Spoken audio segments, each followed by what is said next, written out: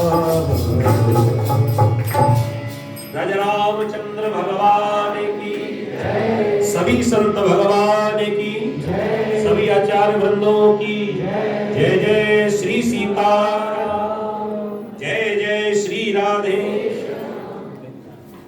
बड़ी हेतु की कृपा है, सभी संतों का दर्शन यहाँ पर गुरु जी के आशीर्वाद से हम लोग प्राप्त कर रहे हैं। और क्रम ऐसा होना चाहिए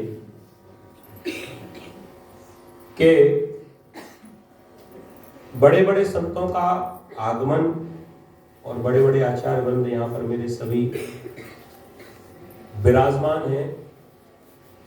अब इनके सबके सामने बोलने की हिम्मत मेरी तो लेकिन मुझे शायद ऐसा भाव आ रहा है कि जैसे हमारे घर में कोई छोटा सा बालक होता है और तोतली वाणी में चाहे वो कुछ भी बोले, लेकिन बड़े लोगों को बड़ा मीठा लगता है। मुझे ऐसा लगता है कि बड़े बड़े विद्वानों के बीच में छोटा सा तोतला बालक, अब समझ नहीं आ रहा है कि मैं बोलूं तो क्या बोलूं। विद्वान में बहुत बड़ा कोई हूं नहीं कि कोई मैं आपको बड़े बड़े वेदांत की चर्चा आपको सुनाने लगा हूं। ठाकुर जी का छोटा मोटा कीर्तन करना जानता हूँ और शायद इसीलिए आप लोग थोड़ा मुझे यहाँ पर समय दे देते हैं, लेकिन फिर भी आप सबने मुझको यहाँ पर ये अवसर दिया, मैं अपने आप को बड़ा सौभाग्यशाली समझता हूँ। मेरी वाणी यहाँ पर आकर जो 2 शब्द भी मुझे बोलने का अवसर मिल रहा है, निश्चित रूप से मेरी वाणी की सार्थकता है। गुरु महाराज की कृपा से हम और यहाँ पर सब मिलकर ये जो उत्सव मना रहे हैं और बड़े बड़े संतों का आगमन हुआ भी है।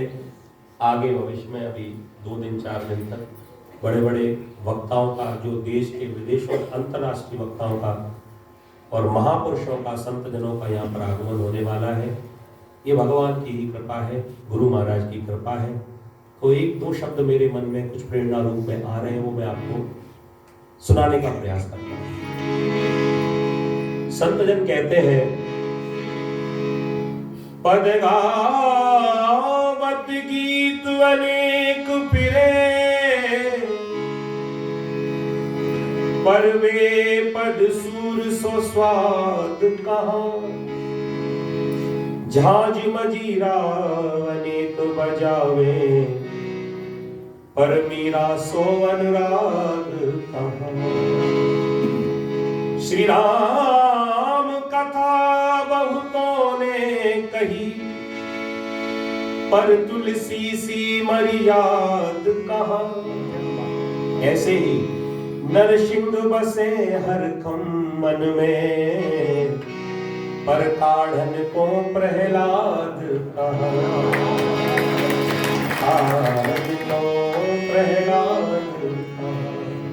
प्रहलाद जी महाराज की भक्ति से सभी परिचित हैं।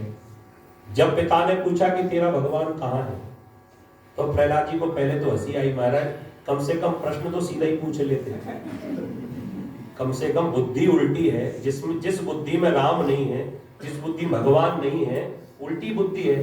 तो महाराज पिताजी आपकी बुद्धि तो उल्टी, लेकिन प्रश्न भी आपका उल्टा। आपने पूछा कि कहाँ है तेरा भगवान, यही पूछ लेते कि ऐसी कौन सी जगह है कि वहां भगवान ना हो। आपने प्रश्न ही उल्टा पूछा है। पिताश्री, मेरे परमात्मा तो हर जगह है। ब्रह्म का एक सबसे छोटा सूत्र है, सभी विद्वान बैठे हैं महाराज जी, भगवान हर जगह है, हर जगह, सर्वम खलुमिदम, हर जगह। अब इसी बात का विस्तार अगर किया जाए तो बहुत 7 दिनों तक कथा इसी पर हो सकती है। तो थोड़ा सा इसको और सरल भाषा में रामचरितमानस में बतलाया गया कि आपके हिसाब से भगवान कौन सी जगह हो सकते हैं। तो गोस्वामी तुलसीदास जी महाराज ने भी कहा, सीय राम में सब जग करहु प्रणाम, जोरी जुग पाए। आगे, हरि व्यापक सर्वत्र समाना, प्रेम ते प्रकट होहि में जाना। भगवान हर जगह है, हर जगह व्यापक है। दैत्य कह रहा है कि अगर हर जगह तो मुझे दिखाई क्यों नहीं पड़ते, मुझे दिखाई पड़नी चाहिए। प्रहलाद जी मुस्कुराकर कहने लगे कि पिताजी उसके लिए भक्ति का चश्मा भी आंखों में पहनना पड़ेगा। अगर जब तक भक्ति का चश्मा नहीं है, जैसे हम लाल कलर का चश्मा पहन लें तो नीला आकाश भी लाल दिखाई पड़ने लगता है। हरा चश्मा अगर हरे रंग का होगा तो सब जगह हरा ही हरा दिखाई पड़ने लगेगा। ऐसे ही भक्ति रूपी चश्मा यदि हमने पहन लिया तो जन जन में परमात्मा का दर्शन हमको होने लगता है। लेकिन एक बात और है, चश्मे से काम नहीं चलेगा। दुकानें बहुत है चश्मे की, आप सोचो कि चश्मे से ही काम चल जाएगा। हृदय में भी राम जी बैठने चाहिए। अब जब तक राम जी हृदय में नहीं है, चश्मा क्या करेगा। एक बात मुझे याद आ गई है, एक व्यक्ति चश्मे की दुकान पर पहुंचा, ऐसा चश्मा बना दो भैया जो मैं बारीक से बारीक अक्षर भी पढ़ने लग जाऊं। दुकानदार ने कहा बना दूंगा भैया। एक चश्मा पहनाया, बताओ पढ़ सकते हो? नहीं। दूसरा पहनाया, अब नहीं, अभी भी नहीं पढ़ सकता। एक मोटे लेंस वाला हमारे भैया जैसा है ना चश्मा, जैसे ही आंखों पर चढ़ाया, अब पढ़ सकते हो? कह दिया नहीं।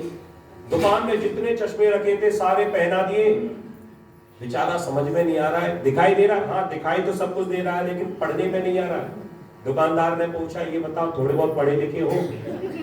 उसने कहा भैया पढ़ा लिखा तो बिल्कुल भी नहीं तो जो चश्मा क्या करेगा जी? भाई पढ़ना तो हमें ही पड़ेगा ना। जब तक हृदय में अक्षर का ज्ञान नहीं होगा तब तक हम पढ़ नहीं सकते। चश्मे चाहे कितने भी बदलते रहना। कई जगह, कई द्वार, कई मंदिरों में जाकर दिनों के हिसाब से हमने मंदिर सेट कर रखे हैं। सोमवार को अचलेश्वर पर भीड़ लगी है, आप देख लीजिए। मंगलवार को आप चले जाओ तो नंदुरबार पर भीड़ लगी, रोड जाम हो गया। बालाजी मंदिर पर चले जाओ, बुधवार में चले जाओ, पूरा ये गणेश मंदिर जो है वो बंद, रोड बंद। दिन के हिसाब से हमने भगवान को सेट कर रखा है। मेरी ये बात समझ में नहीं आ रहा है कि भक्ति के चश्मे पहनने वाले अगर गलती से मंगलवार को अगर अचलेश्वर मंदिर चला गया तो कौन सा भोले बाबा का द्वार बंद है? उनका कोई ऑफ थोड़ी रहता है मंगलवार को। जो कृपा सोमवार को दे सकते हैं वो मंगलवार को भी दे सकते हैं।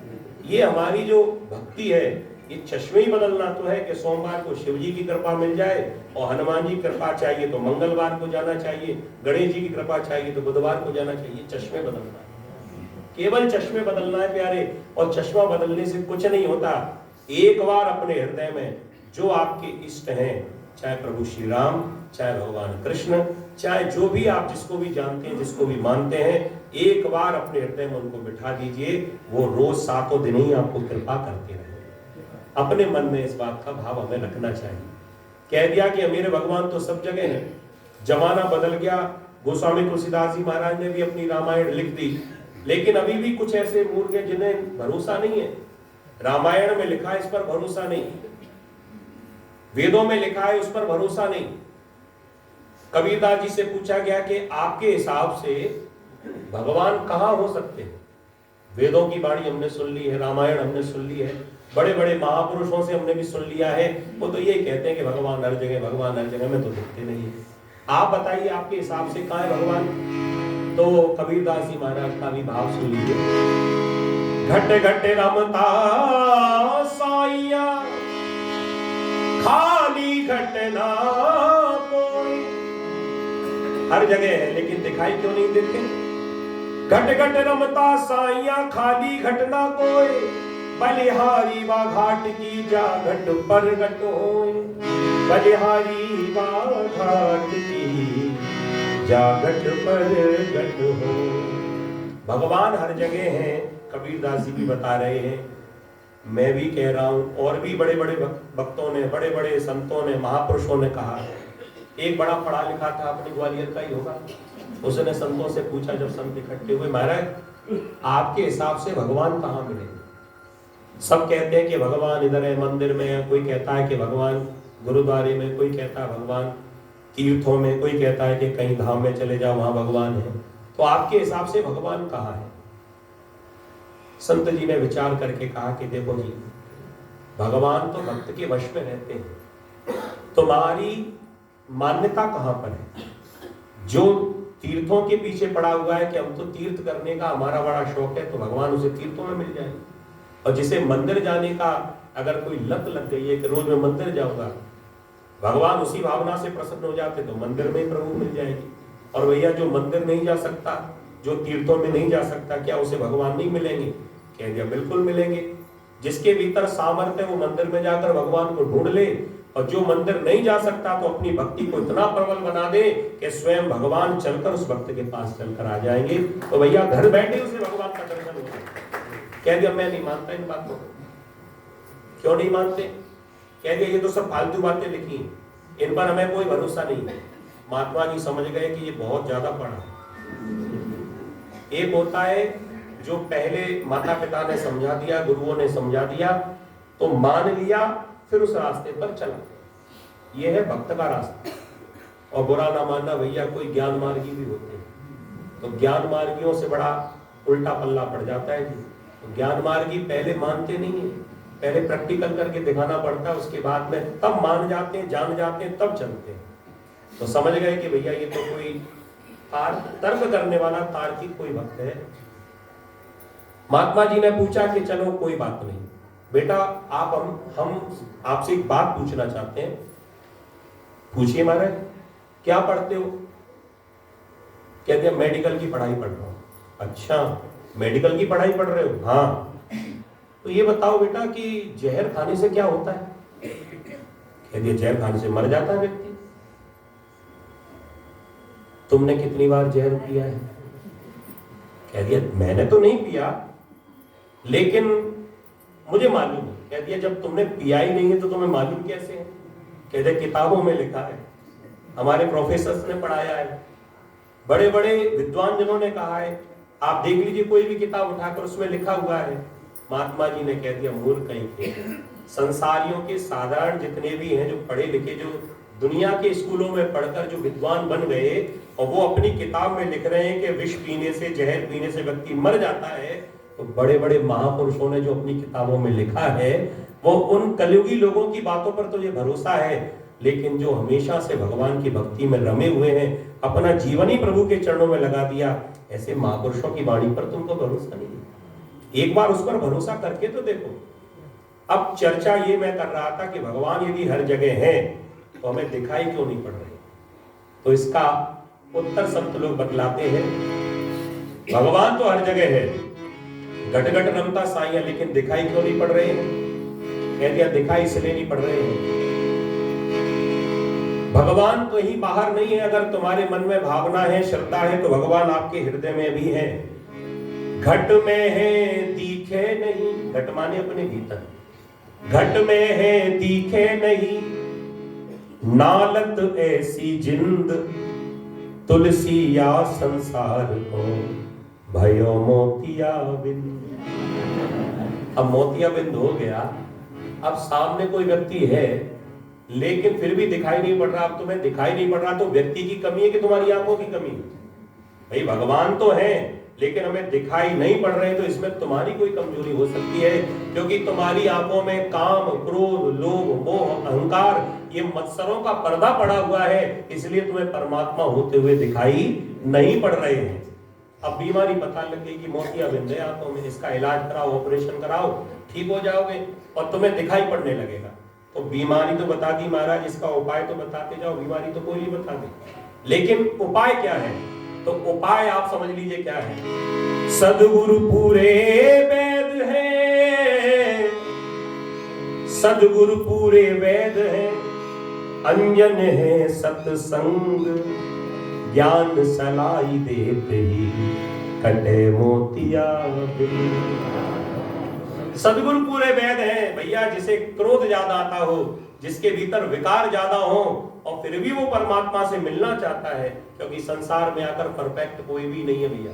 हम संसार में आए हैं और हमसे गलती ना हो ऐसा हो ही नहीं सकता। एक पुरानी कहावत है, काजर की कोठरी में कैसहु सयानो जाए, काजर को दाग तो लागे ही लागे। तो भैया संसार भी एक काजर की कोठरी के समान है। हम लोग यहाँ पर आए हैं तो भैया फिर भी हमसे गलती ना हो तो फिर हम भगवान ही ना बन जाए। फिर मानव में और भगवान में अंतर ही क्या रहेगा? थोड़ा बहुत भेद तो होना चाहिए।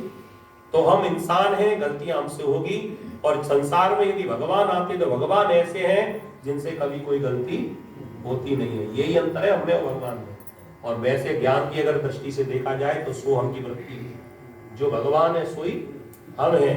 लेकिन अंतर कहाँ दिखाई पड़ता है? अंतर दिखाई तब पड़ता है कि हमारे भीतर काम, क्रोध, लोभ, मोह की ये जो विकार हैं, इससे व्यक्ति अलग दिखाई पड़ता है। हम संसार में फंसे हुए हैं, ये इंसान है, और जो संसार में रहते हुए भी संसार से परे है वो भगवान है। प्रेम से बोलो राधे। ये भगवान की और गुरु की कृपा है। ज्ञान सलाई देते ही कटे मोतिया बिन। मैं चर्चा कर रहा था कि हम भगवान को जहां मर्जी, श्रद्धा अगर हमारी प्रबल है तो भगवान खुद आकर दर्शन देकर जाते हैं। एक भक्तमाल में चर्चा आती है, आप सभी ने उनका नाम सुना होगा। एक संत त्रिलोचन दास जी महाराज जी, और त्रिलोचन दास जी महाराज अपने महाराष्ट्र के संत हैं, और पंढरपुर के पास में ही उनका एक स्थान है जहां पर वो रहते हैं। भगवान पंडरीनाथ जी, इन्होंने साक्षात प्रकट होकर त्रिलोचन दास जी महाराज के घर में आकर और 13 महीने तक नौकरी की है। ये कोई झूठ बात नहीं है, कलयुग की बात है। आप भक्तमाल की कथा उठाकर देख लीजिए। संत त्रिलोचन दास जी महाराज, आप गूगल कर लीजिए, अपने पंडरीनाथ भगवान को जिन्होंने अपना बेटा मान लिया, इनकी कथा ऐसी आती, थोड़ा सा अंश हम इसकी सुनेंगे। संत त्रिलोचन दास जी महाराज, इनके कोई संतान ना हुई, इनकी पत्नी है। इन्होंने अपने जीवन में एक नियम बनाया है कि जो भी यहाँ रास्ते से संत निकलेंगे वो कोई भूखे ना जाए, कोई भी भूखे ना जाए, सबको बुला बुलाकर भोजन कराते हैं। अब भोजन बनाने का काम करती है उनकी पत्नी, और घर में सबको बुलाने का काम करते हैं सेठ जी। ये सेठ जी थे, लेकिन भगवान की भक्ति में ऐसा लीन हो गए कि अब ये सेठ जी से संत जी बन गए, क्योंकि संत बनने के लिए कोई विशेष जाति, किसी धर्म की आवश्यकता तो है नहीं, वो किसी भी वर्ग में हो सकता है। जो भगवान का हो गया वही तो संत है। तो ये थे तो सेठ जी, बड़ा अपार धन था इनके पास, लेकिन ये बन गए संत। और संत इसलिए बन गए क्योंकि संत की सेवा करते थे, और संतों की सेवा करने की वजह से जो धीरे धीरे इनके भीतर संस्कार आने लगे। पहले तो बढ़िया सेठ जी की तरह टिपटॉप रहते थे, लेकिन संतों के आने से इनको जो प्रवचन रूपी जो उनको जो अमृत मिलता था, धीरे धीरे इनको सुधार होने लगा। कैसे हमें अपने वैष्णव तिलक लगाना चाहिए, हमें क्या वेशभूषा रखना चाहिए। धीरे धीरे संतों के आने से इनके भीतर बदलाव होने लगा, और जब बदलाव होने लगा तो ये भैया पूरे गांव में संत ही कहलाने लगे। जो भी इनसे मिलता था, संत जी राधे राधे, संत जी जय श्री राम, ऐसे नमस्कार सब करते थे। धीरे धीरे समय बीतता गया। अब भैया बुढ़ापा आने लगा। अब बुढ़ापा आने लगा, इधर संतों की सेवा कई वर्षों से हो रही थी। तो भैया जैसे ही अपना ये स्थान है, यहाँ पर आज पूरा स्थान भरा हुआ है। ये एक दिन में तो नहीं भरा, पहले कुछ 1 लोग होंगे, फिर 2 हुए, 2 से फिर 4 हुए, ऐसे बढ़ता गया ये मामला। ऐसे ही संत जी के यहाँ पर, त्रिलोचन दास जी के यहाँ पर संतों का भी आना बढ़ने लगा। एक बार में 100 संत आने लगे। अब भैया जो जिसके घर में 4 संत 5 संत आ जाए, उनके लिए भोजन बनाना चलो कोई बहुत बड़ी बात नहीं, लेकिन जिसके घर में 50 आ जाए, अब एक अकेली काम करने वाली माता जी बेचारी थकने लगी, बार बार हाथ जोड़कर प्रार्थना कर रही है कि देखो जी, अब कोई ऐसा व्यक्ति घर में रख लो। अभी तक मेरे शरीर में सामर्थ्य थी तो मैं भोजन बनाती थी, लेकिन अब इतनी सारी भीड़ के लिए भोजन बनाना मेरे बस की बात तो नहीं। बेचारे त्रिलोचन दास जी तो चिंतित हो गए। इनके कोई पुत्र नहीं था, और पुत्र नहीं था लेकिन फिर भी प्रसन्न क्यों है? क्योंकि कभी किसी संत से इन्होंने अपना दुख बताया कि महाराज, जैसे दशरथ जी महाराज ने कहा था, भई गलान मोहे सुत नाई, राजा तो हूं लेकिन मेरे कोई पुत्र नहीं। महात्मा जी ने कह दिया तुम्हें इस बात का दुख है कि तुम्हारे कोई बेटा नहीं है। हाँ महाराज, जीवन में एक यही कमी है, धन तो बहुत है, नाम भी बहुत है, यश भी बहुत है, लेकिन कोई संतान नहीं है। संत ने कहा क्या करोगे अगर तुम्हारे संतान हो जाए तो?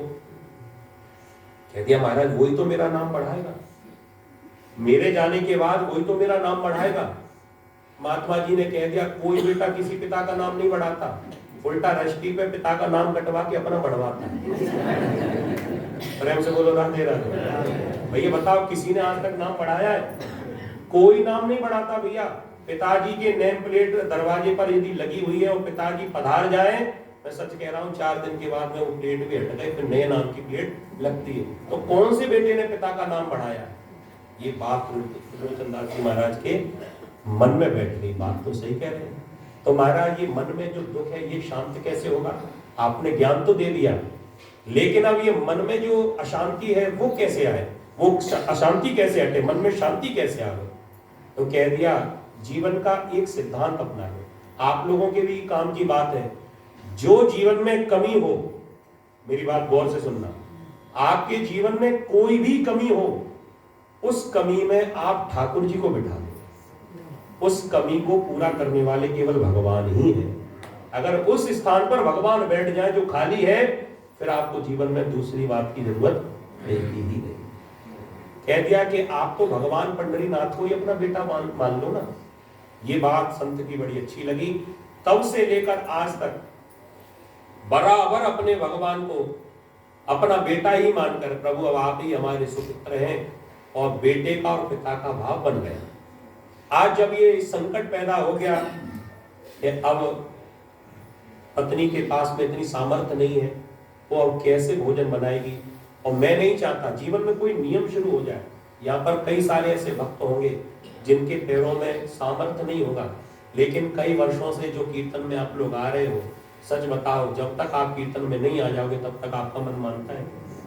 चाहे कितना भी कष्ट हो जाए, एक बार पैरों का कष्ट इतना नहीं होगा, लेकिन कहीं घर में रह गए तो भैया वो 1 घंटा कितना मुश्किल से निकलेगा। मंदिर में क्या हो रहा होगा, धुन चल रही होगी, आज मैं नहीं गया मन नहीं लगेगा। तो जो नियम शुरू हो चुका है वो नियम कहीं टूटता है तो भैया बड़ा कष्ट होता है। अब ये सेवा छूट जाएगी। संत की हमेशा संगत करते थे तो मन में कहा कि किसी और से क्यों कहूं, अपने बेटे से कह देता। पंडरीनाथ भगवान को अपना बेटा मान लिया था और बेटे से कहा, बेटा अब तुम्हारी माँ के पास इतनी सामर्थ्य नहीं है, वो इतने सारे संतों के लिए भोजन बना नहीं सकती। कोई ऐसा भक्त तुम्हारा हो, कोई ऐसा व्यक्ति मिल जाए जो यहाँ पर संतों के लिए भोजन बनाने की सेवा करता रहे। बस एक पैसे की कमी नहीं, जितना मांगेगा मुंह मांगा दाम दे सकता हूं, लेकिन कोई सेवक मिले तो सही। आज के समय में बहुत सारी समस्या है। सबसे पहली समस्या क्या है? लोगों के पास काम नहीं। आप ये बड़े बड़े नेता चिल्ला रहे हैं बेरोजगारी पे, आप देख रहे हैं जगह जगह भाषण में बेरोजगारी फैल रही है, बेरोजगारी फैल रही है। सबसे पहली प्रॉब्लम लोगों के पास काम नहीं, और दूसरी प्रॉब्लम काम के लिए आदमी नहीं है। एक और सुन लो, जो काम कर रहे हैं वो किसी काम के नहीं है। आप देखो लोगों के पास काम नहीं है, डॉक्टर साहब लोगों के पास काम नहीं है और काम के लिए आदमी नहीं है, और जो काम के लिए आदमी रखा हुआ वो किसी काम का नहीं है। सबकी जीवन में प्रॉब्लम है। जिनके घर में भाइयां आती हैं वो किसी काम की नहीं है। कुछ ऐसे भी है जिनकी यहाँ पर भाई है ही नहीं और मिल नहीं रही, और जो कर रही है वो किसी काम की नहीं है। और कई आपको मिल जाएंगे हमारे पास कोई काम नहीं। हे प्रभु, हे परमात्मा, कुछ ऐसी कृपा हो जाए, कोई आपका भंडारा बनाने के लिए, संत सेवा करने के लिए कोई ऐसा भक्त आप भेज दीजिए जो कम से कम ये साधु सेवा कहीं रुक ना जाए, ये नियम कहीं टूट ना जाए। जागी रही भावना जैसी। गोस्वामी तुलसीदास जी महाराज मन में रामचरितमानस में वर्णन करते हैं, जो इच्छा करी हो मन माही, जो इच्छा करी हो मन माही, प्रभु प्रसाद कछु दुर्लभ नाहि, प्रभु प्रसाद कछु दुर्लभ नाहि। आज संध्या वंदन करते समय केवल चिंतन वही था, प्रभु कोई ऐसा भक्त मिल जाता जो संतों की सेवा के लिए प्रसाद बना देता। धन की कोई कमी नहीं आपकी कृपा से। ऐसा मन में चिंतन किया। भगवान भी सोच रहे हैं कि जब मेरे भक्त मेरे सामने आते हैं, मैं उनकी मन की इच्छा पूरी कर देता हूं, तो आज स्वयं मेरे पिताजी जो मन में इच्छा कर रहे हैं, अरे उस बेटे को धिक्कार है जो अपने पिता की इच्छा को पूरा न कर पाए। क्योंकि जिस भावना से भक्त भगवान को भज रहा है उसी भाव से भगवान भी भक्त की याद कर रहे हैं। वो बेटा मानकर प्रार्थना की थी और ऐसी कृपा हो गई प्रभु की कि स्वयं पंढरीनाथ भगवान एक 16 वर्ष का बालक बनकर सामने चले आए। जय हो पंढरीनाथ भगवान की। और जैसे ही कहा महाराज कोई काम है क्या, मन में ही सोच रहे थे काम के लिए आदमी चाहिए था और ये काम मांगने के लिए आदमी सामने खड़ा हुआ है। जय हो प्रभु, आज तो आपने कृपा कर दी।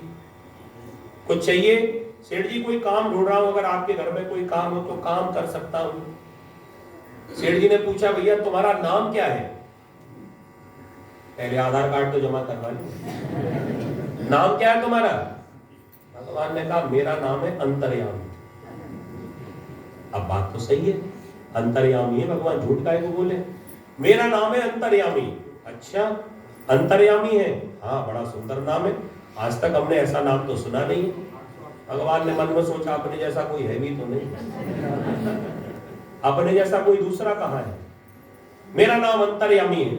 अच्छा क्या काम कर सकते हो? कह दिया सेठ जी आप कुछ भी करा लीजिए, मैं हर काम कर सकता हूँ। अंतर्यामी थे तो जो काम चाहिए था उसी के लिए पहले से व्यवस्था भगवान ने बना रखी है। मैं भोजन बहुत बढ़िया बना लूंगा, बन गया काम। और महाराज मैंने हर संतों के, हर संप्रदाय के संतों की यहाँ पर सेवा की है और मैंने प्रत्येक संप्रदाय के क्या क्या नियम है उन वैष्णवों के सारे नियम धर्मों का पालन करना जानता हूँ। कौन से धर्म में, कौन से संप्रदाय में कौन सा भोग लगता है, कौन सा साधु कौन सी संप्रदाय का कौन सा भोजन पाएगा, वो सारी बातें मैं जानता हूँ। सेठ जी ने मन में सोचा बन गया था। और क्या चाहिए था? अंधा क्या मांगेगा? 2 आंखें छोड़ो एक ही मिल जाए। और यहाँ तो साक्षात भगवान खड़े हुए। अच्छा बेटा एक बात तो बताओ, तुम्हारे माता पिता, अब भगवान चक्कर में पड़ गए, अब झूठ बोल नहीं सकते, जानते सब कुछ है, कौन सी संप्रदाय में मेरा कौन सा भोग लगता है भगवान सब जानते। अब जैसे ही कहा कि माता पिता, मन में सोच रहे सबके पिताजी तो नहीं, अब क्या बतावे, झूठ बोल नहीं सकते। भक्त और भगवान में एक ऐसा एक संबंध है, भगवान से हम झूठ नहीं बोल सकते और भगवान भी हमसे झूठ नहीं बोल सकते, संबंध परस्पर बराबर है। अब क्या बोलूं मैं? भगवान ने कह दिया देखो हमारे तो कोई पिता माता जी है ही नहीं, इसमें भी सत्य बोला क्योंकि सबके पिताजी तो यही है, हमारे कोई माता पिता नहीं। अच्छा तो एक बात और बताओ कि कितना लोगे, तुम्हें क्या चाहिए इसके बदले में? अगर मैं तुमसे भोजन बनवाऊं, हमारे यहाँ संतों की सेवा होती है, आप कितना दाम लोगे, क्या पैसा लोगे, क्या तनख्वाह तुम्हारी होना चाहिए, तुम्हारा पारिश्रमिक कितना होना चाहिए? कह दिया सेठ जी हम तो संतों की यहाँ ही सेवा करते हैं तो हमें धन से तो कोई लेना देना नहीं है, बस मेरी एक शर्त है। क्या? कह दिया आपके यहाँ चाहे 50 आवे, चाहे 100 आवे और चाहे 500 आवे, मैं सबके लिए भोजन बनाऊंगा, सबको भोजन पवाऊंगा। तो और क्या चाहिए? कि शर्त ये है कि मेरे लिए अकेले की भोजन तुम्हारी पत्नी को बनाना, अकेले के लिए। पत्नी भी सुनने लगी क्या बात हो रही है, इशारा कर दिया क्या कहती हो? कह दिया महाराज 500 से तो बढ़िया एक का ही नहीं बनता। मन में सोचा कितना भोजन करेगा? कह दिया हम चाहे 2 रोटी खावे, चाहे हम 10 खावे, चाहे हम 20 खावे, लेकिन पूरे मन से भोजन कराना पड़ेगा। और जिस दिन तुम्हारे मन में ये भाव आ गया भोजन बहुत करता है, बस उसी दिन मैं उठकर चला जाऊंगा, फिर नहीं मिलूंगा।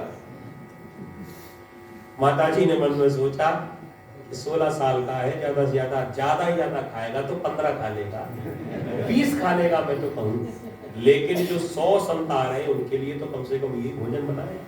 बात बन गई और भैया अगले दिन भगवान ने सेवा शुरू कर दी।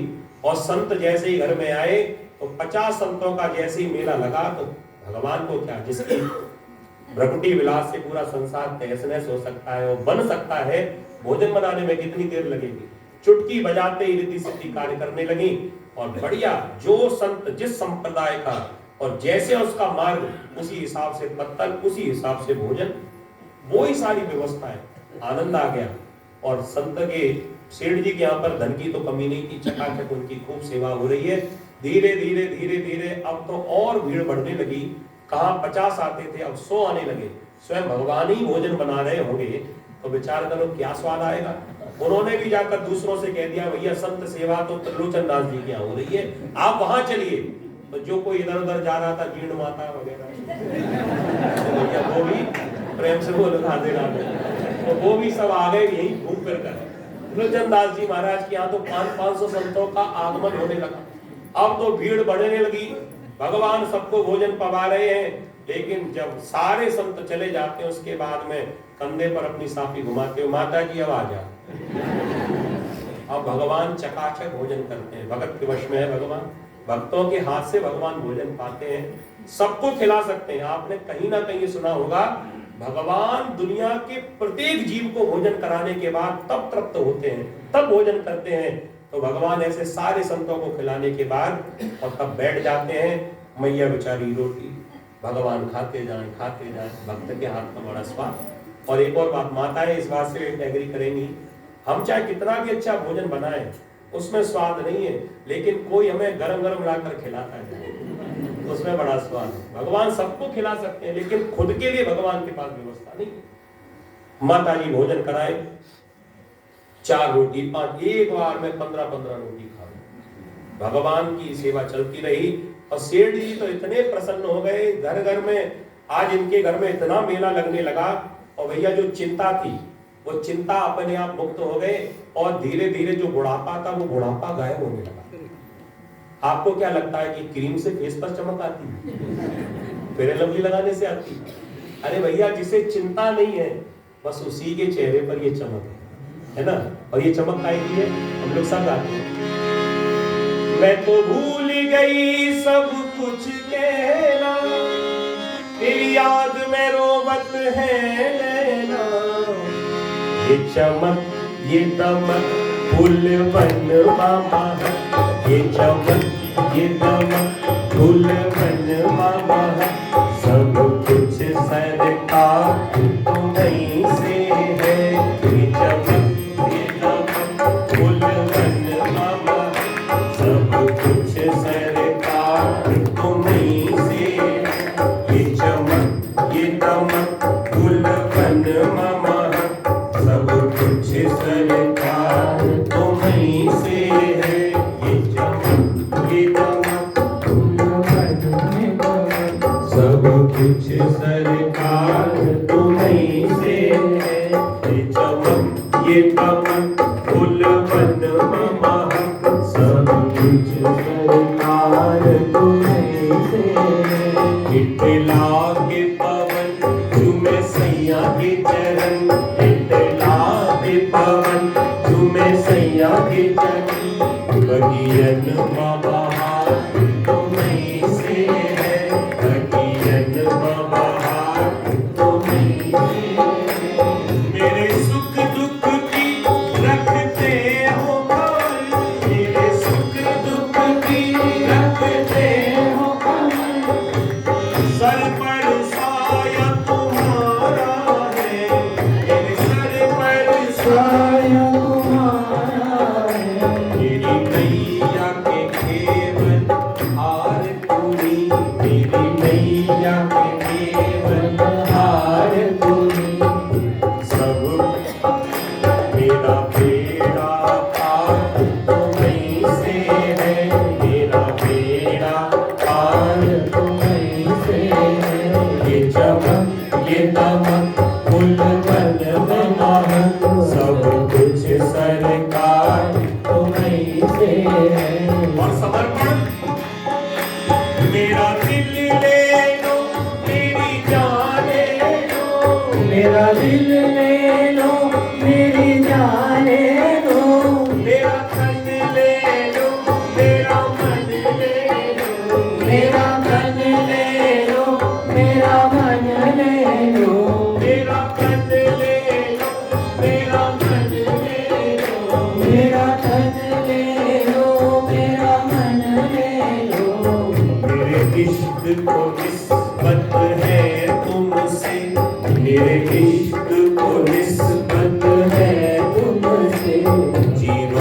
श्रृंगार तुम्हीं से है, मेरा हर श्रृंगार तुम्हीं से है। ये चमक ये दमक गुलवन में महक, सब कुछ सरकार तुम्हीं से है। मैं तो भूल गई कुछ भी कहना, मैं तो भूल गई कुछ भी कहना, मेरे जब से लड़े तुम संग में ना, मेरे जब से लड़े तुम संग में ना, मेरी नस नस में है प्रीत तेरी, मेरी नस नस में है प्रीत तेरी, मेरा सब आधार तुम्हीं से है, मेरा सब आधार तुम्हीं से है, मेरा सब आधार तुम्हीं से। ये चमक ये दमक गुलवन महक, सब कुछ सरकार तुम्हीं से है, सब कुछ सरकार तुम्हीं से है, सब कुछ सरकार तुम्हीं से है। सेठ जी के तो चेहरे पर चमक ही चमक आने लगी, चिंता मुक्त हो गए। और अब एक समस्या है, सेठ जी का तो जो बुढ़ापा था वो गायब होने लगा, लेकिन बेचारी माता जी मन में सोच रही हैं कि मेरे जीवन में बदलाव नहीं आया। मैं तो पहले भी बना रही थी और आज भी बना रही हूँ, मुझे चैन तो आज तक नहीं आया। लेकिन पता है कि ये सेवक बड़ी मुश्किल से मिला। कभी कभी माताएं जानती हैं कि घर में काम करने वाले या वाली चाहे कितना भी नुकसान कर दे, मन ही मन कोसती रहेगी, लेकिन कह नहीं सकती। क्यों? कह दूंगी तो फिर कल से आएगी नहीं, मुझे ही करना पड़ेगा। प्रेम से बोलो राधे राधे। अब माता जी कुछ कह तो पा नहीं रही है, बड़ा संकट है जीवन में, क्या किया जाए। लेकिन एक और बात, मन में अगर कोई बात है, आप बुरा मत मानना, मुझसे रुक नहीं रही है, माताओं के मन में बात ज्यादा देर तक रुकती है। महाराज मैं कई बार कहता हूं, हमें किसी भी चीज का प्रचार करना हो, फ्लैक्स लगाने की आवश्यकता नहीं है, आपको अखबार में इश्तिहार देने की आवश्यकता बिल्कुल नहीं है। इनसे कह दो और ये और कह दो, किसी से मत कह दो। फिर आप देखो बड़ा नेटवर्क तगड़ा है इनका। कह दिया कि कभी किसी से कहना मत, मन में एक बार भी ये बात नहीं आना चाहिए कि ये बहुत भोजन करता है, और कहीं मन में आ गई फिर मैं रुकूंगा नहीं। अब अपने मन का कष्ट किसको बताएं? पति से कह नहीं सकती, संतों से कह नहीं सकती। पड़ोस में 2-4 घर के बाद में कोई एक सहेली रहती थी, 2-4 महीने के बाद में मिलना हुआ, अरे आपके यहाँ तो बड़ी संतों की सेवा हो रही है, बड़ा मेला लग रहा है, कितना अच्छा लग रहा है आपके यहाँ पर। अब मैंने सेठ जी को देखा था 2-4 दिन पहले, बड़े चमक दमक रहे थे, लेकिन ये चमक दमक तुम्हारी कहाँ चली गई? हमने सुना है कि तुम्हारे घर में बड़ा अच्छा सेवक आया, वो अंतर्यामी, पूरे गांव में उसका नाम हो गया, बड़ी सेवा करता है वो।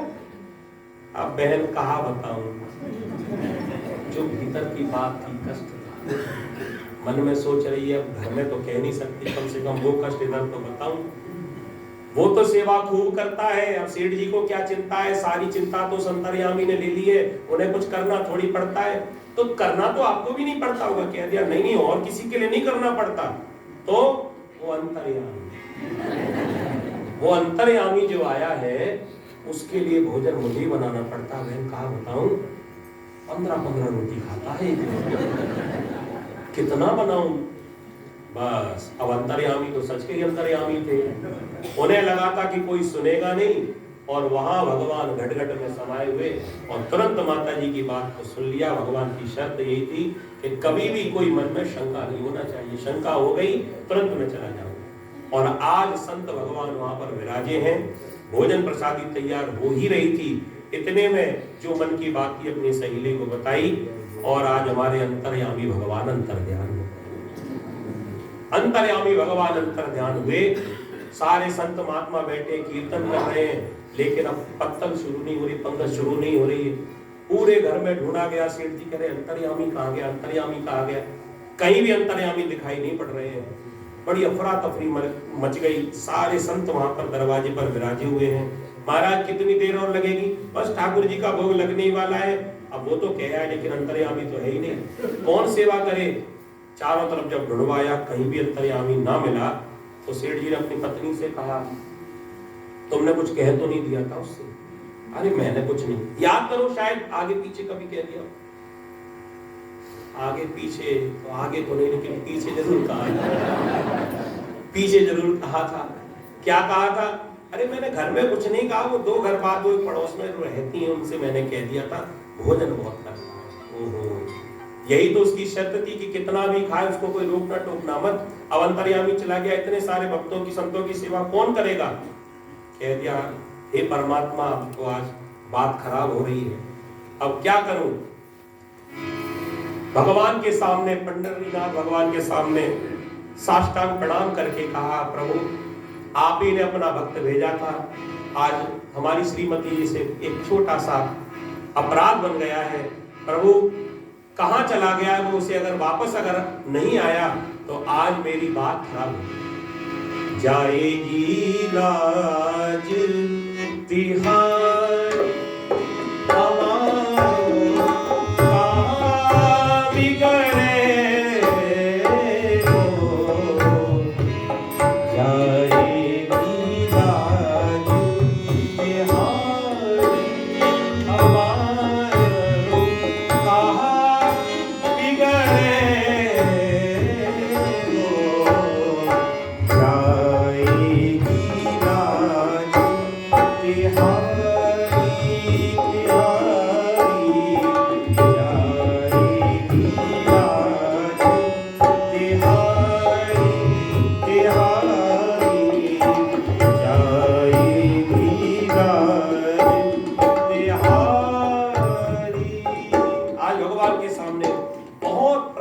प्रार्थना की कि प्रभु मेरी बात नहीं बिगड़ेगी, मैंने आपको अपना पुत्र माना है। तो जब पुत्र बड़े हो जाते हैं और घर में कोई असुविधा हो जाए तो माता पिता से कोई नहीं कहता, सब बेटों को ही बदनाम करते हैं। तो मेरी बदनामी नहीं है, अब तो आप ही की बदनामी। अगर ये संत भूखे चले गए तो ये आप ही की बदनामी है प्रभु। भगवान ने जैसे ही प्रार्थना को सुना, प्रबल प्रेम के पाले पड़कर, प्रबल प्रेम के पाले पड़कर हरि को नियम बदलते देखा, अपना मान टले टल जाए, भक्त का मान न टलते देखा। बोली पंडरीनाथ भगवान की। साक्षात भगवान प्रकट हो गए और स्वयं आकर उन्होंने संतों को भोजन करवाया। आज भगवान को अपने हृदय से लगा लिया प्रभु, अब एक बार तो चले गए हो लेकिन अब दोबारा नहीं जाने दूंगा। भगवान ने कहा कि ऐसे ही तुम्हारी मैं सेवा करता रहूंगा। तो ऐसे हमारे त्रिलोचन दास जी महाराज, इन्होंने केवल भगवान से एक अपने पुत्र का संबंध बनाया और भगवान भी कैसे दयालु है, 13 महीने तक बराबर भगवान इनके यहाँ पर सेवा करते रहे। ये मेरे भगवान की दयालुता ही तो है, ऐसे भक्तों के पर कृपा करते हैं। और जब प्रभु का इस प्रकार वरदस्त हमारे सिर पर आ जाता है तो भक्तों को यही कहना पड़ता है। 2 पंक्तियां गाकर मैं अपनी वाणी को यहाँ पर विराम दूंगा। सियावर रामचंद्र भगवान की, सिर पर सीताराम फिकर फिर क्या करना, सिर पर सीताराम फिकर फिर क्या करना, क्या करना, क्या करना, फिकर फिर क्या करना, क्या करना, क्या करना, फिकर फिर क्या करना, सिर पर सीताराम फिकर फिर क्या करना, सिर पर सीताराम फिकर फिर क्या करना, सिर पर सीताराम फिकर फिर क्या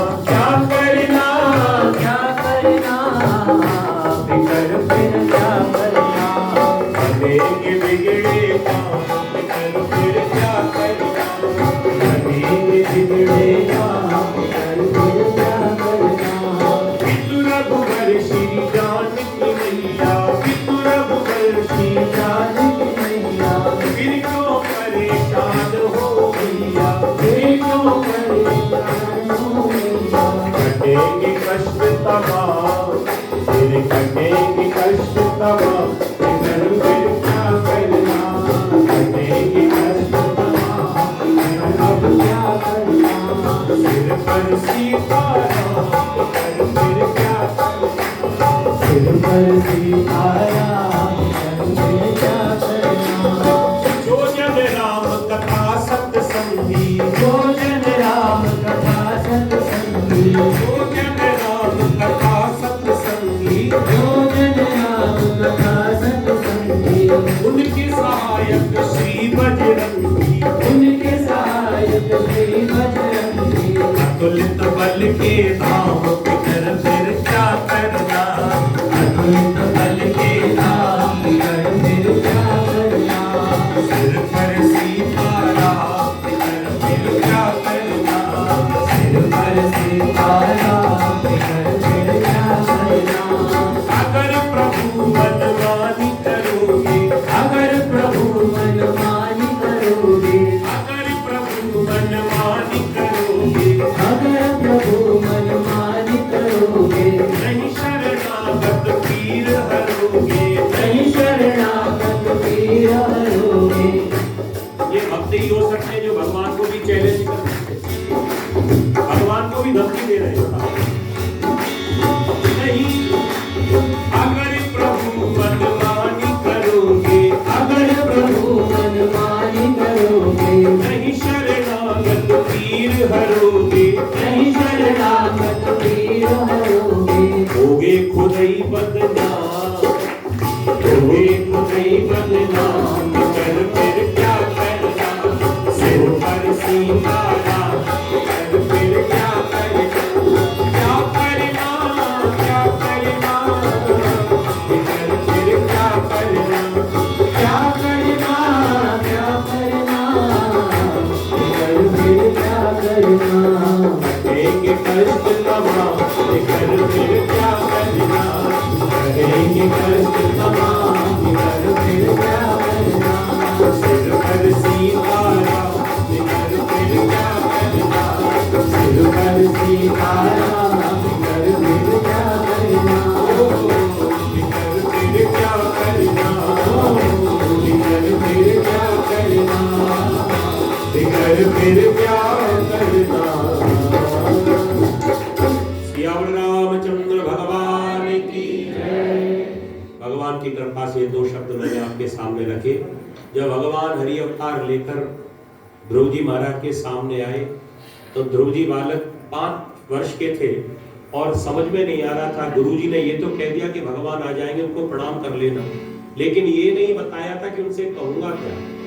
तो भगवान ने ऐसी कृपा की और अपने शंख को लेकर बालक के कपोल से स्पर्श करवाया तो बड़ी सुंदर वाणी में हमारे ध्रुव जी महाराज ने प्रभु की स्तुति गाई। भागवत में सब लोग श्रवण करते हैं। यो अंतः प्रविश्य मम वाचि मिमां प्रसुप्तां, जो आपने अपनी शक्ति को मेरे भीतर प्रविष्ट कराया है। संजीवयत के शक्ति धरा सुधामना अन्यास्त हस्त चरण श्रवणत्वगादीन प्राणान नमो भगवते पुरुषाय तुभ्यम। भगवान की कथा कौन कह सकता है, कौन सुन सकता है। मेरे भीतर सामर्थ्य नहीं है। और ऐसा भी मैंने महापुरुषों से सुना है कि प्रभु की कथा को, लीला को कोई नहीं समझ सकता। जो ब्रह्मा जी हैं वो भगवान की लीला को नहीं समझ सकते।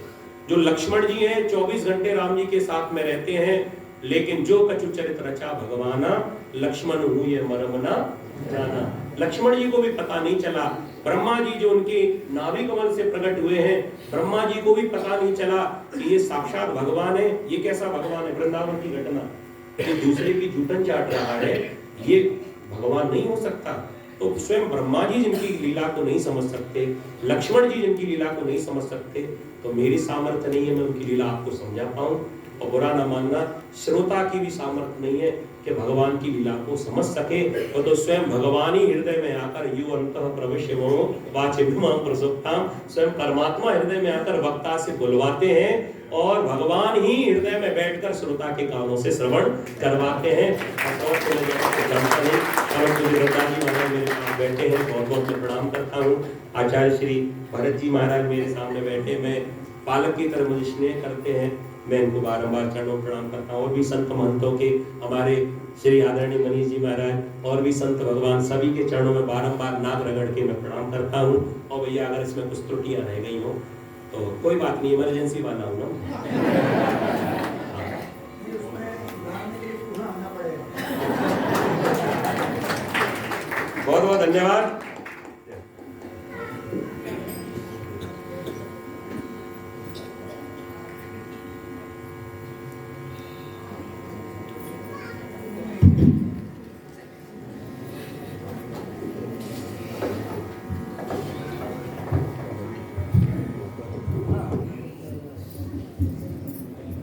श्रद्धे हमारे सतीश कौशिक जी महाराज द्वारा बड़ा ही सुंदर उद्बोधन आज रहा है।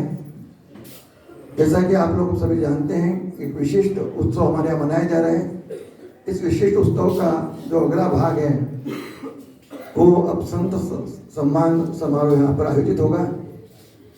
परम श्रद्धेय महामंडलेश्वर स्वामी अखिलेश्वरानंद महाराज जी यहाँ पर जबलपुर से पधारे हुए हैं। सभी से निवेदन है, उनका मैं साष्टांग प्रणिपात करता हूँ, दंडवत करता हूँ।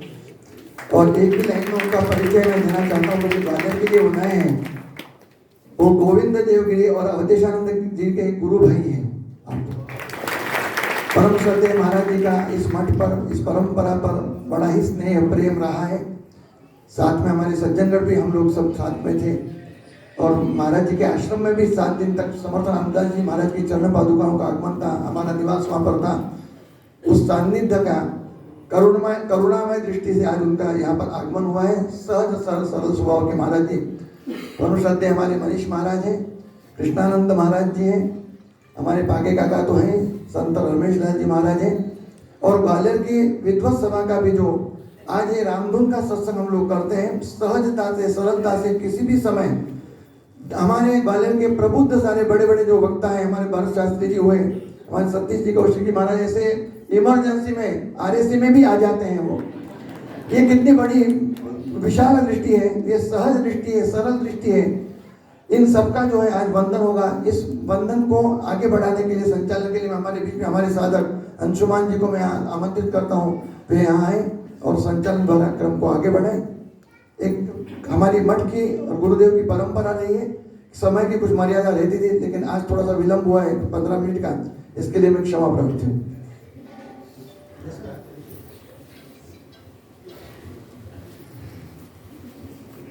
सद्गुरु श्री वासुदेव रामदास जी की 125वीं जयंती के उपलक्ष्य में आयोजित रामधुन कार्यक्रम में सभी संत चरणों का हार्दिक स्वागत, वंदन, अभिनंदन। मठ के महंत श्री राघवेंद्र महाराज, उपेंद्र महाराज से करबद्ध प्रार्थना करूंगा, संत सम्मान क्रमशः आप करें।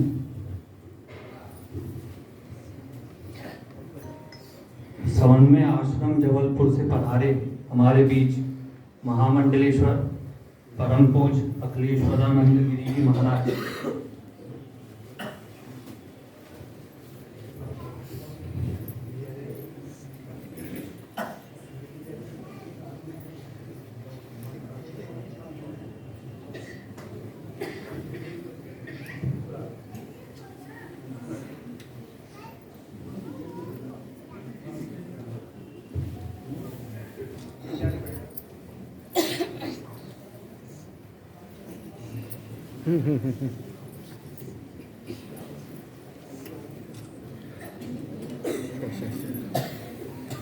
संत चरण का सम्मान होता हुआ जय जय रघुवीर समर्थ।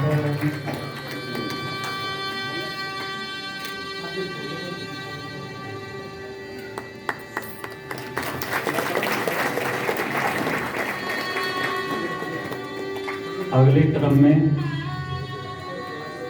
मनीष अन्ना महाराज जी का आदरणीय महाराज जी स्वागत।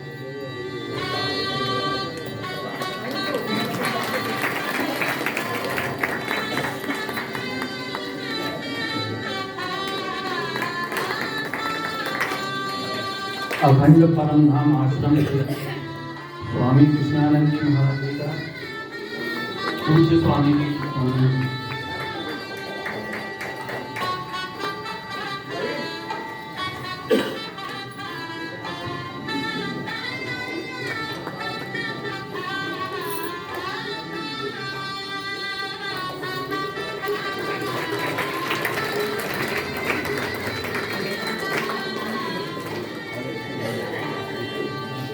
पंडित भरत शास्त्री जी का भी आदरणीय महाराज जी स्वागत।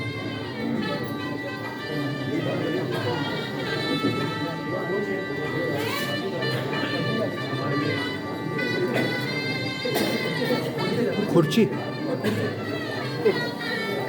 हमारे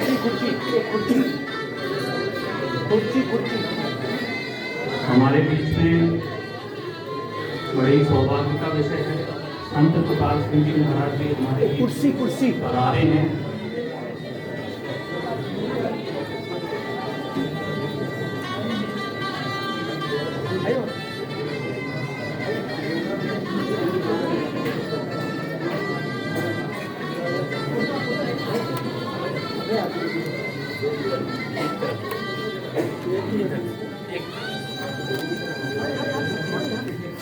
स्वामी जी को पार्लियामेंट ठीक हो जाएगा तो क्या पैर में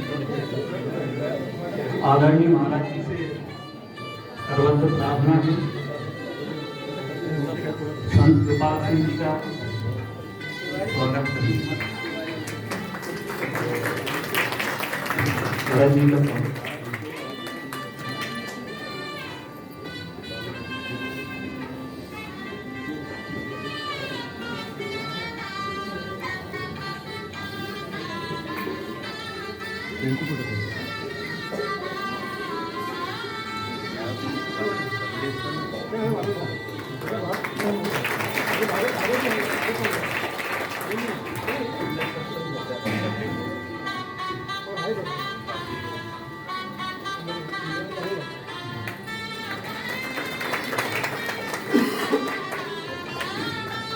हमारे बीच में इंदौर से संत श्रीकांत काका जी, उनका स्वागत करूँ।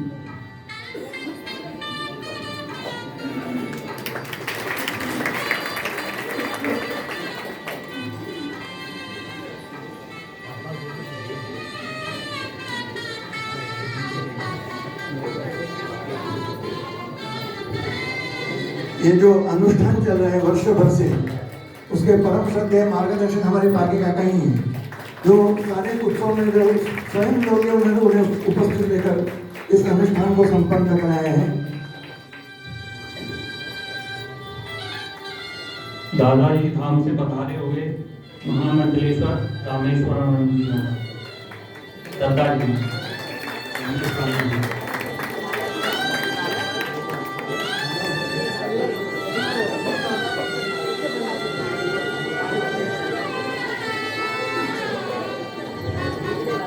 अपनी सुंदर वाणी से हम सभी भक्तों को ज्ञान गंगा में डुबकी लगवाने वाले भगवताचार्य श्री सतीश कौशिक जी महाराज का स्वागत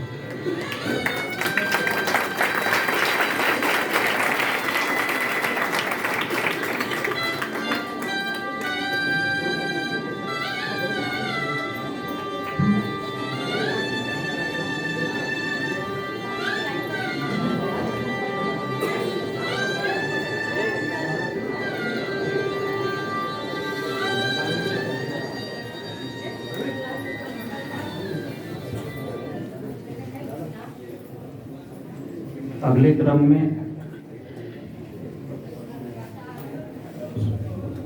कल के कार्यक्रम की जानकारी आदरणीय आचार्य जी देंगे। बड़े हर्ष का विषय है ये जो कार्यक्रम आज संतों के आगमन से, मैं बार बार आप सभी संतों के चरणों में प्रणाम करते हुए आपको बहुत बहुत नमन करता हूँ।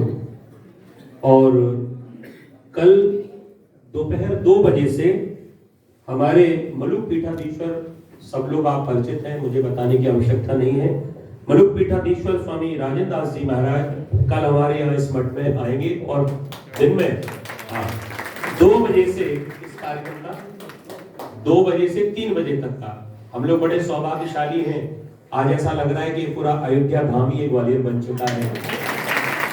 और स्वयं राजेंद्र दास जी महाराज, आप सब मोबाइल चलाते हैं, स्वयं प्रेमानंद जी महाराज से जब उनका स्वास्थ्य का हालचाल पूछने के लिए पहुंचे तो हमारे स्वामी राजेंद्र दास जी महाराज के चरणों तक लेकर महाराज जी ने आशीर्वाद लिया। संत प्रेमानंद जी महाराज ऐसे, अच्छा दूसरी बार यहाँ पर पधारे तो हम लोगों को बड़ा सौभाग्य प्राप्त होगा।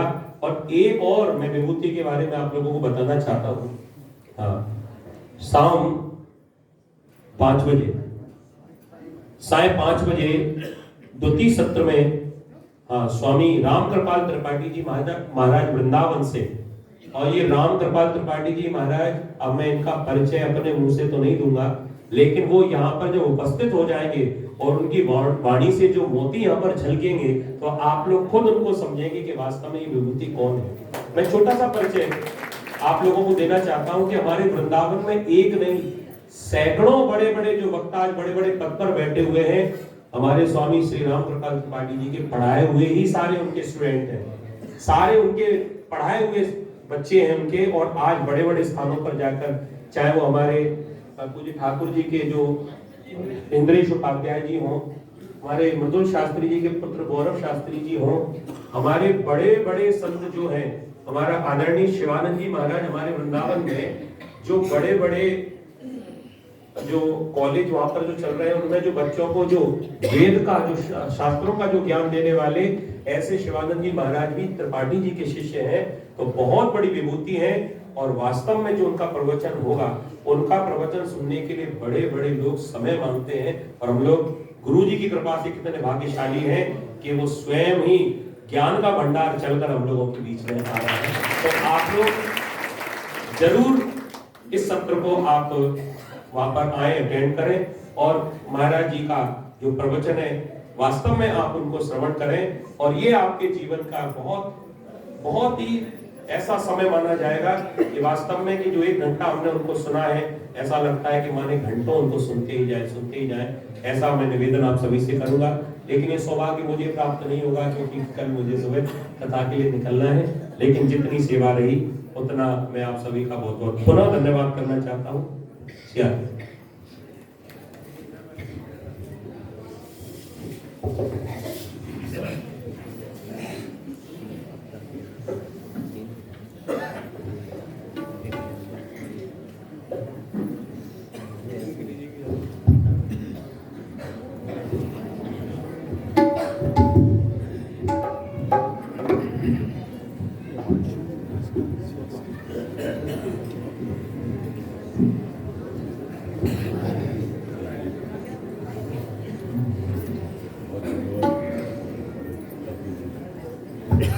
अंतिम जो संकीर्तन की पद्धति है, रामधुन परिवार परंपरा अनुसार एक 5 मिनट का संकीर्तन होगा, और अगली रामधुन दिनांक 23 तारीख को शाम को 5 से 6 बजे तक होगी।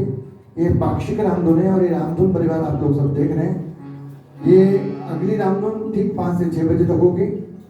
आज की रामधुन समाप्त होने के पूर्व हमारे बीच में जो कुछ सुखद और दुखद प्रसंग आते रहते हैं, हमारे रामधुन परिवार के डॉक्टर विजय गंभीर जी, उनकी माता श्री का जो है कल दुखद निधन हुआ है परसों। वो उम्र का तकाजा था, 85-86 वर्ष की थी। विजय गंभीर जी हमारे पति पत्नी दोनों ही रामधुन परिवार के नियमित सदस्य हैं। आज की रामधुन प्रभु से प्रार्थना करते हैं कि उनको अपने चरणों में स्थान दे, और भगवान से प्रार्थना करते हैं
सभी संतों के चरणों में पुनश्च जो है साष्टांग प्रणिपात करता हूँ। सभी को साधुवाद, धन्यवाद। यहाँ बिलवत जन संपत्ति सभी पधारे, सभी से करबद्ध निवेदन है ग्वालियर हमारे रामधूम परिवार और ग्वालियर के नगरजनों से, ये कल से होने वाले उत्सव में, दिव्य उत्सव का सभी लोग लाभ लें। जाते समय अभी रामधूम परिवार के परंपरा अनुसार प्रसाद की व्यवस्था है, चाय पान की भी व्यवस्था है, फीकी भी है और मीठी भी है। सभी से निवेदन है, कृपया अवश्य प्रसाद ग्रहण करके जाए। धन्यवाद।